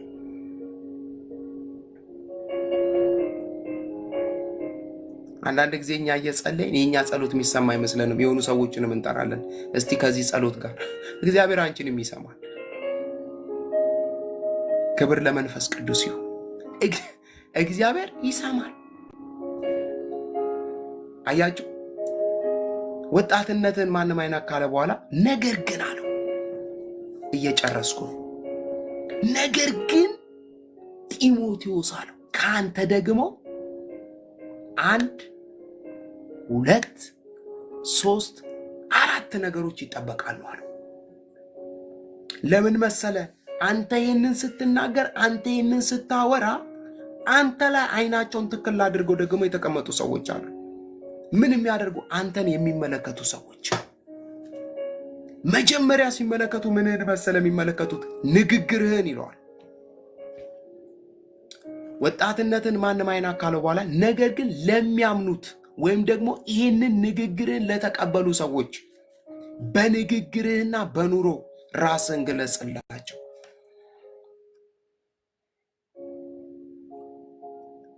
ብዙ ጊዜ እኮ ሰብከናል፣ አስተምረናል፣ ተናግረናል። ሰዎች ከተናገርነውና ከሰበክነው በላይ ምናችንን እንደሚያዩ ታውቃላችሁ? ንግግራችንና ኑሯችን። ሰው የተናገረው ነው የሚኖረው።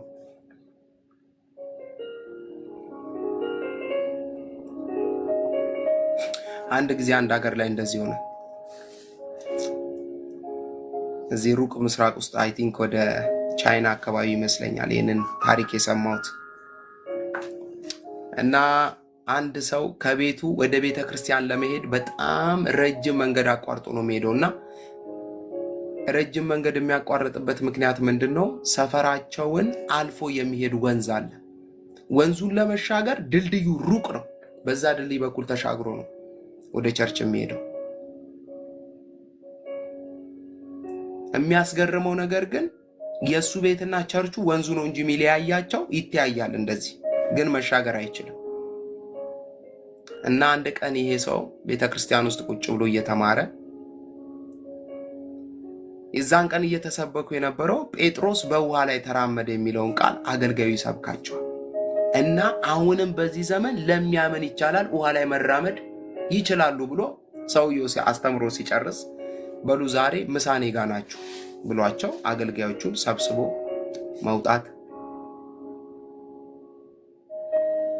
እና ሰዎቹ ቤት ወዴት ነው ብለው ተከትለውት ከሱ ጋር እየሄዱ ይዟቸው ሄድና ወንዙ ጋር ደረሱ።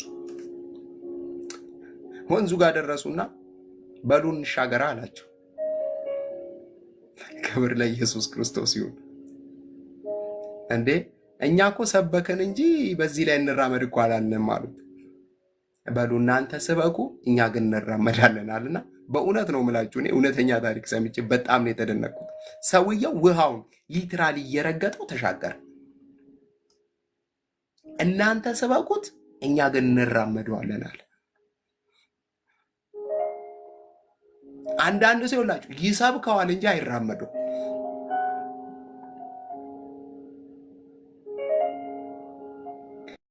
በአካውንትሽ 1 ሚሊዮን ብር ገብቷል፣ እሱ በውስጥ መስመር 10,000 ብር ላኪልኝ ይልሻል።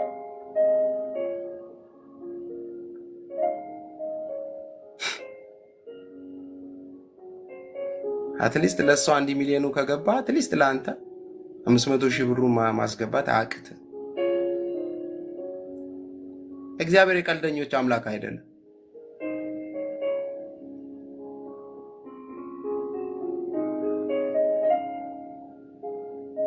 እንዴት ያላየ ያሳያል።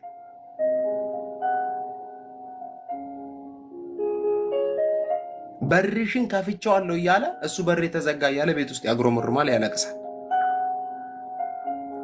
ጳውሎስ እንደዚህ ያለው ለጢሞቴዎስ በንግግርና በኑሮ ፐርፌክቱን ሰዎች ሲያዩ እሷ እንደተናገረችው ነው የምትኖረው፣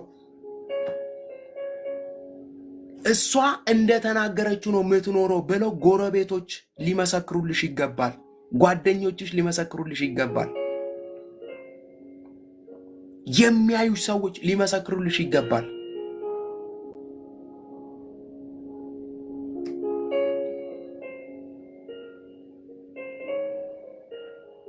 አሜን ነው።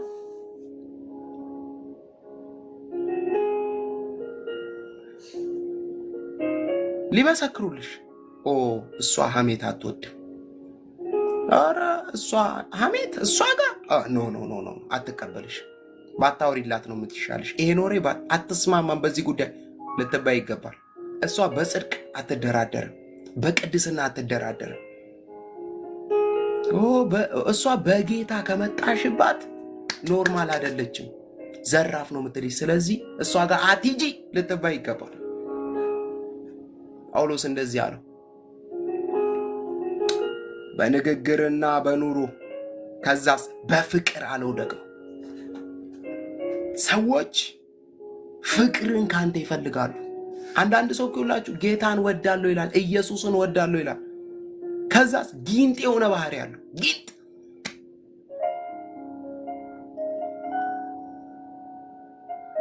በቃ ልክት ከሌን ስታይ ያንዘፈዝፋታል፣ ይነሳባታል። እሷ ዘወር ስትል ነው ኢየሱስ ኢየሱስ የሚለው ነገር ራሱም ይመጣላት። ጳውሎስ እንደዚህ አለው፣ በፍቅር ታወቅ።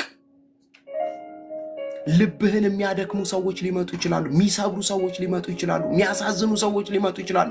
አንተ ግን ሁልጊዜ ፍቅርን ከመስጠት ከመውደድ እንዳትቆጠብ። ባይዘዊ የሚያፈቅር ሰው የሚወድ ሰው የይቅርታ ሰው ነው። አሜን ነው።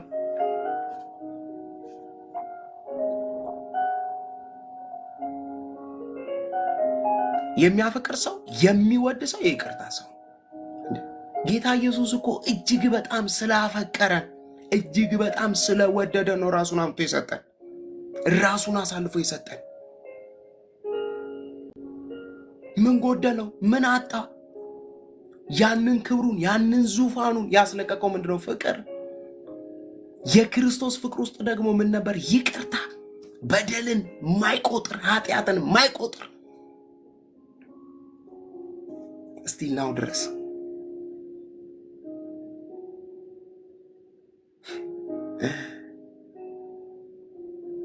ኢየሱስን አሁን ሄደሽ ብታገኘው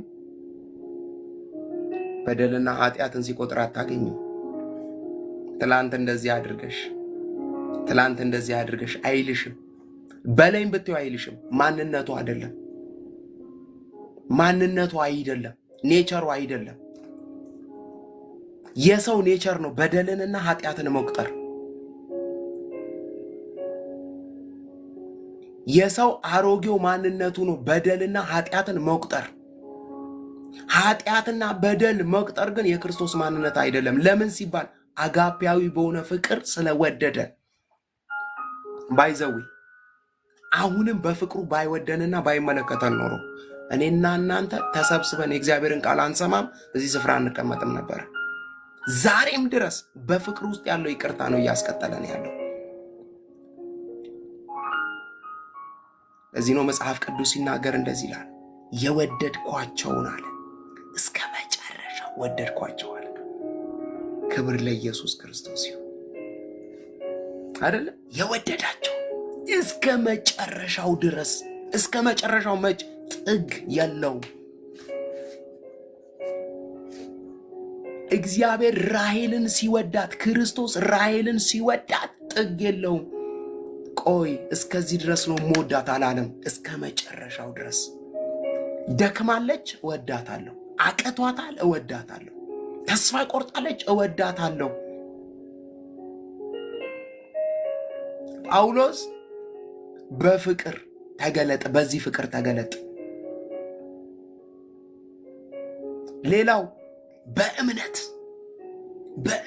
ልትታወቅ ይገባል።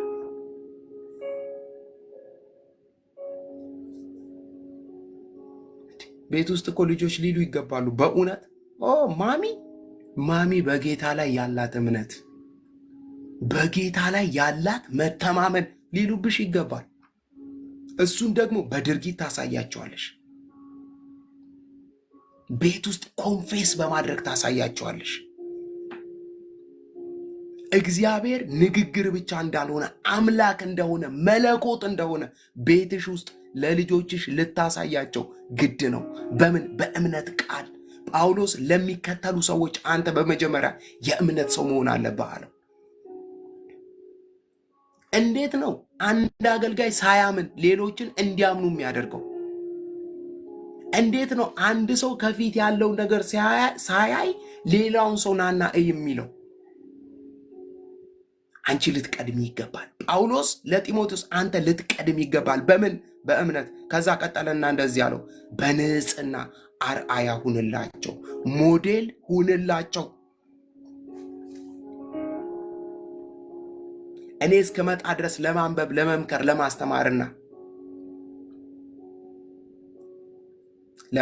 ለማስተማር ትጋ። ሁልጊዜ ከአንተ ደግሞ አንድ ነገር አይጥፋ፣ ትጋት ማለት የማይቋረጥ ልምድ ማለት ነው። ሁልጊዜ የማታቋርጭው ልምድ። እስቲ ቤትሽ ውስጥ አንድ ነገር ጀምሪ፣ እንደው ራሳችንን ቻሌንጅ እናድርግ። የሆነ የጸሎት ታይም ይኑረን፣ ዴይ ቱ ዴይ ቤት ውስጥ። በዛ ታይም እግዚአብሔር ምስክሬን ነው የምልሽ፣ ባልሽም ልጆችሽም መጥተው አያወሩሽም። ሰዓት ያዩና ኦ ማሚ በዚህ ሰዓት ጸሎት ላይ ነች፣ ኦ ማሚ በዚህ ሰዓት የእግዚአብሔርን ቃል እያነበበች ነው። ቤትሽ ውስጥ ይታወቃል ያ ሰዓት። ትጋ፣ በምን በማድረግ ትጋ፣ በማሳየት ትጋ። መች እኔ እስከምመጣ ድረስ አለው። እኔ ስመጣ የሆነ ነገር ሆነክ እንዳላገኝክ።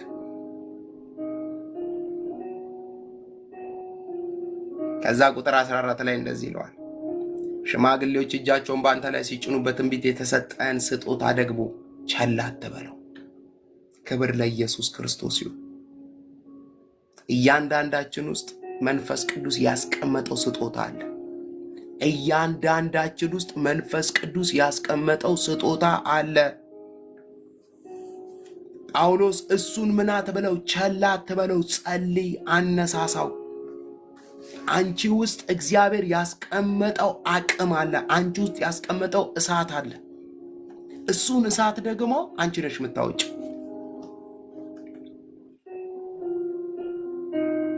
እዚህ ውስጥ በክርስቶስ ኢየሱስ ያመነ ማንም ተራ ሰው የለም። እኔ ተራ ነኝ ማለት አትችሉ።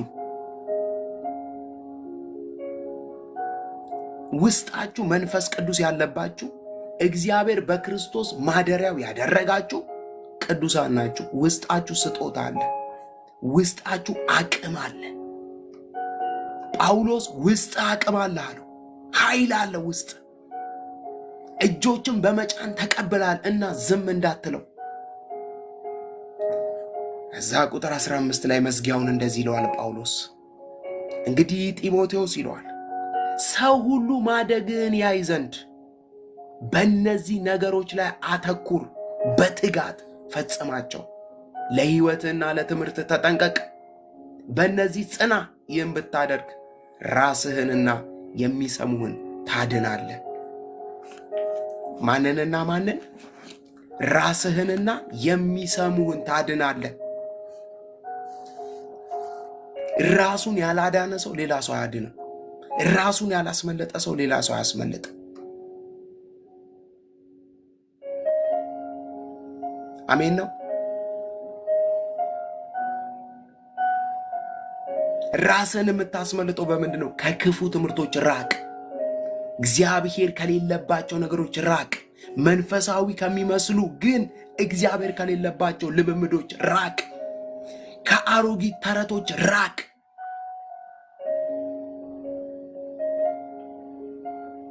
ምንም ነገር እውነቴን ነው የምላችሁ፣ ምንም ነገር ስታዩ ሁልጊዜ አይምሯችሁን አንድ ነገር አስለምዱት። ይሄ የማየው ጉዳይ እግዚአብሔር ይከብርበታል ብላችሁ ሁልጊዜ አይምሯችሁን አስለምዱት። ይሄ የምሰማው ጉዳይ እግዚአብሔር ይስማማበታል ብላችሁ በእውነት መንፈስ ቅዱስ ወዲያው ለመንፈሳችሁ ይነግራችኋል። ራይት ይሰጣችኋል ወይ ኖ ይላችኋል። አንዳንድ ሰው ጆሮ ላይ ነው የሚጠብቀው። እግዚአብሔር ልጄ ሆይ እያየሽ ያለሽው ነገር ስህተት ነው ምናምን የሚል ድምፅ ነው የሚጠብቀው። ለመንፈሳችሁ ነው የሚያወራችሁ መንፈስ ቅዱስ። አንዳንድ ጊዜ እኮ አንዳንድ ቦታ ተቀምጣችሁ መንፈሳችሁ ሪጀክት ያደርጋችኋል። ሪጀክት ውጭ ኖ ኖ ኖ ኖ ይላል። ያን ሰዓት ልቀቂና ውጭ እያለሽ ነው መንፈስ ቅዱስ። አትስሚ እያለሽ ነው።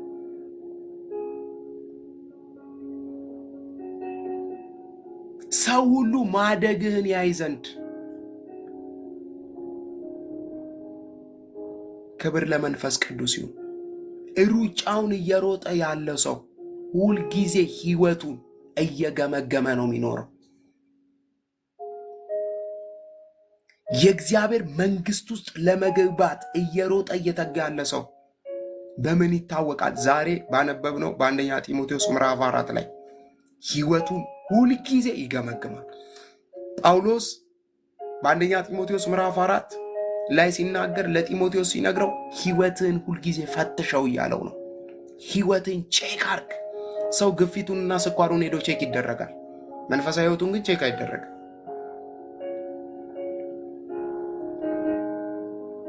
ደሜን ልለካ ይላል ሰው።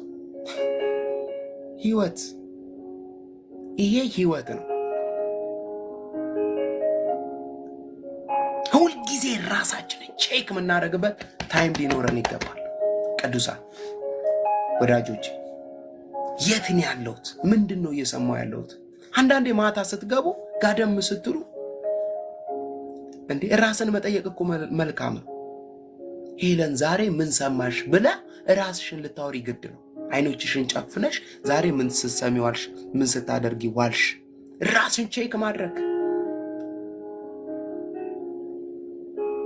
ክብር ለመንፈስ ቅዱስ ይሁን። ያን ጊዜ ራስሽንም ቤትሽንም ታድኛለሽ። ታስታውሳላችሁ አይደል?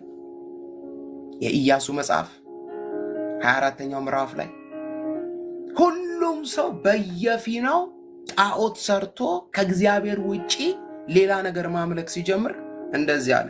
ኢያሱ ወጣና በሉ እንግዲህ ስሙ ዛሬ አላቸው፣ እኔና ቤቴ እግዚአብሔርን እናመልካለን። እኛ ሐሳብ አልለወጥንም፣ እናንተ ለውጣችኋል። እኔና ቤቴ ግን ያን ጊዜ ከግብፅ ይዞን የወጣውን እግዚአብሔርን በምንም ነገር ልንቀይረው አንችልም። እኔና ቤቴ እግዚአብሔርን እናመልካለን፣ እናንተ ግን ዛሬ የምታመልኩትን ምረጡ አላቸው። ህይወት ምርጫ፣ በምርጫ የተሞላ ነው። እግዚአብሔር ምስክሬን ነው የምላችሁ፣ የመረጥነውን እንኖረዋለን። እኔ ጌች የመረጥኩትን ነው የምኖረው። እኔ ጌች የተከተልኩትን ነው የምኖረው።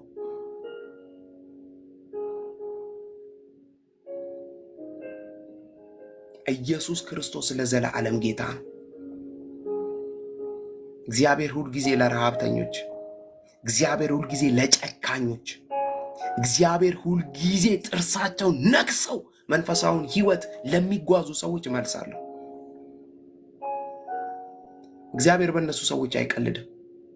በልጆቻቸው አይቀልድም፣ በትዳራቸው አይቀልድም፣ በቢዝነሳቸው አይቀልድም።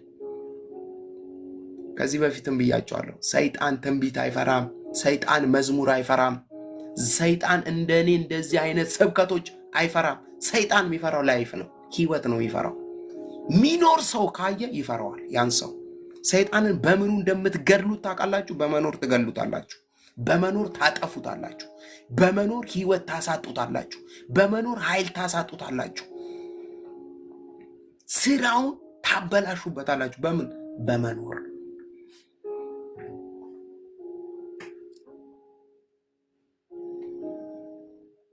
ሐዋርያት ሥራ ላይ ታስታውሳላችሁ። የአስቄዋ ልጆች አንድ ሰው በአጋንንት ተያዘና ሄዱና ሊያስወጡት በጳውሎስ ስም በኢየሱስ ስም ሲሉት አጋንንቱ ቀና ብሎ አያቸው። ኢየሱስ ጌታ ነው። ያውቃል፣ ማን ምን እንደሆነ ያውቃል። ቀና ብሎ አያቸውና ጳውሎስን አውቀዋለሁ ኢየሱስንም አውቀዋለሁ፣ እናንተ ከወዴት ነው የመጣችሁት ብሎ ቀጥቅጦ ይላል አጋንንቱ። ከተማ ለከተማ ልብሳቸውን ቦጫጭቆ አባረራቸው።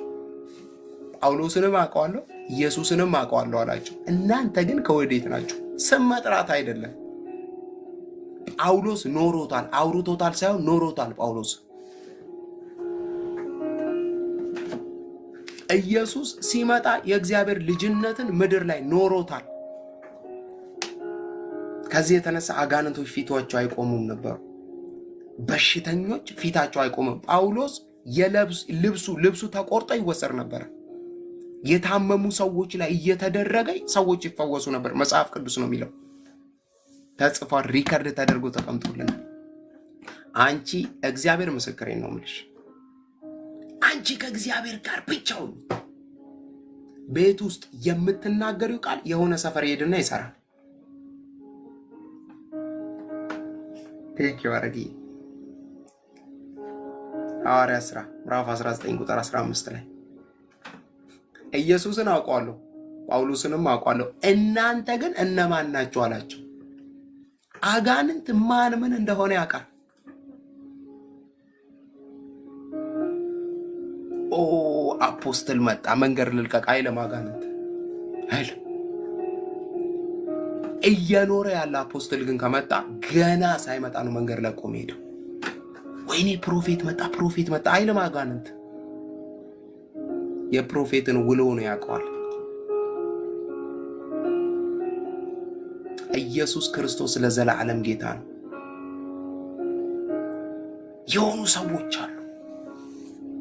በቃ ልክ እነሱ ሲመጡ ክብር ይመጣል። ልክ እነሱ ሲመጡ መገኘቱ ይመጣል። ልክ እነሱ ሲመጡ በሽታ መቅለጥ ይጀምራል።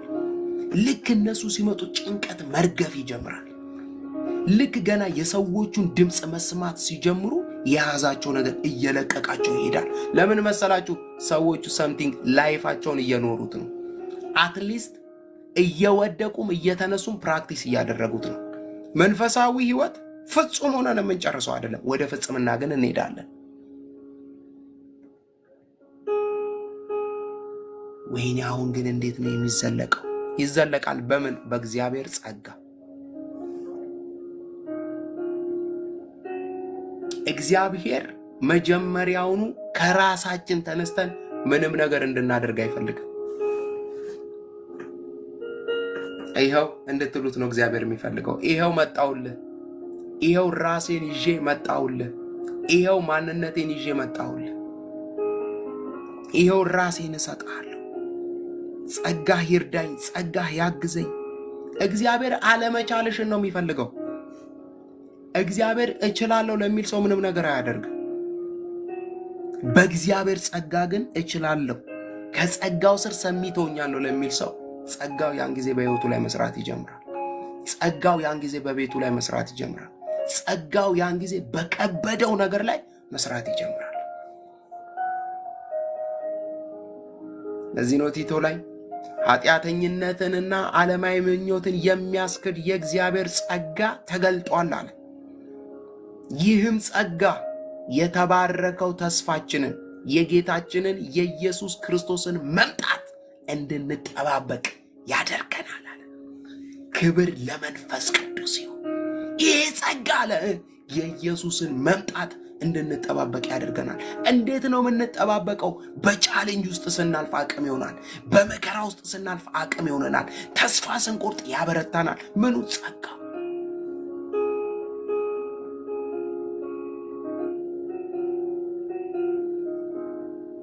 ክብር ለወደደን ይሁን። እግዚአብሔር ምስክሬ፣ የሆነ ሰው በመለኮት አቅም መሄድ ይጀምራል። በመለኮት ጉልበት መሄድ ይጀምራል። የማይቻለውን በህይወቱ ጸጋው እያስቻለው ያስኬደዋል። እግዚአብሔር ምስክሬን፣ የሚጨምሩ ሰዎች አሉ። ጸጋ የሚበዛላቸው ሰዎች አሉ። በተሰጣቸው የክርስትና ህይወት የማይደራደሩ ሰዎች አሉ። የማያመቻምቹ ሰዎች አሉ። እግዚአብሔር የሚያስነሳቸው ሰዎች አሉ። የሚወስኑ ሰዎች አሉ። የሚቆርጡ ሰዎች አሉ። የሆነ ቦታ ላይ እንደ ችካል ተቸክለው ማይቆዩ የሚራመዱ ሰዎች አሉ። አይተው የሚያሳዩ ትውልዶች አሉ።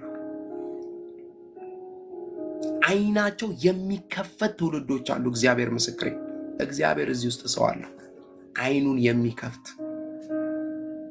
የሆነ ጄኔሬሽንን እጁን ይዞ የሚያሻግር የሆነ ትውልድን እጁን ይዞ የሚያሻግር እግዚአብሔር እዚህ ውስጥ ሰው አለ።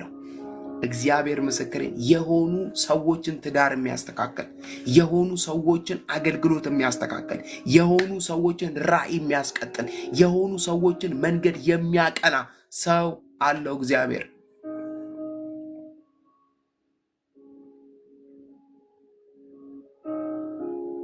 በእውነት እንደዚህ ብዬ ባረኳችሁ። እግዚአብሔር በቀጣይ ዘመን ለመስራት ሲነሳ ሰው ሲፈልግ መጀመሪያ እግዚአብሔር ከእናንተ ይጀምር። እግዚአብሔር ሰው ሲፈልግ፣ እግዚአብሔር ማንን ልላክ ሲል በእውነት እግዚአብሔር አንቺን ያስነሳ። እግዚአብሔር ለትውልዱ አንቺን ያስነሳ። በፋይናንስ አንቺን ያስነሳ። በቅባት አንቺን ያስነሳ። በበረከት አንቺን ያስነሳ። በምሪት አንቺን ያስነሳ። መንገድ በማሳየት እግዚአብሔር አንቺን ያስነሳ። የትውልድን እንባ በማበስ እግዚአብሔር አንቺን ያስነሳ።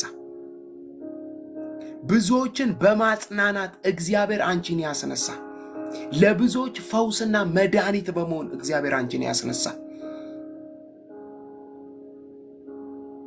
እንደዚህ ብዬ ባረኳችሁ። በቀጣይ ዘመን የምትታገሉበት ዘመን አይኑራችሁ።